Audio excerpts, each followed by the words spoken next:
Hello guys, আমরা চলে আসছি শেরওয়ালা কৃষি বিশ্ববিদ্যালয়ে। আমরা সামনে একটা ফার্মিং দেখছি। এখানে ফার্মিংটা হচ্ছে যে হাই কোয়ালিটি সম্পূর্ণ যে ফার্মিং, যে আমাদের ডিজিটাল যে পদ্ধতিতে যে আমরা দেখতে পাই শীতকালীন সবজিগুলো শীতের সময় আসলে পাওয়া যায়, কিন্তু আসলে গ্রীষ্মকালীন সময় শীতের সবজি চাষ করার জন্য এই এই যে আমরা যেটাকে বলা হয়েছে যে গ্রিন হাউস যেটাকে বলা হয়, সেটার মাধ্যমে যে চাষাবাদগুলো হয় এখানে আপনারা দেখতে পাচ্ছেন যে এটার মধ্যে এমনভাবে চাষাবাদগুলো করা হয় যে গ্রীষ্মকালে শীতের আবহাওয়া এনে সে শীতকালীন সবজি চাষ করা হয়।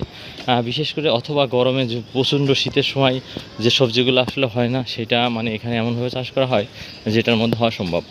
দেখতে পাচ্ছেন হাইড্রোপনিক্স, মানে এটাকে বাংলা আমরা যদি বলতে যাই যে শীতকালীন দেশগুলো যেগুলো আছে, শীতকালীন যে শীতের মৌসুম বেশি থাকে সেসব অঞ্চলে আসলে গ্রীষ্মকালীন সবজিগুলো হয় না। এটার জন্য এই ধরনের কাল্টিভেশনগুলো করা হয় আধুনিক পদ্ধতিতে। তো আমরা এখানে চলে যাচ্ছি, আমাদের সাথে থাকবেন। আমরা এর পরবর্তীতে এর ভিতরে গিয়ে আপনাদের সব কিছু দেখ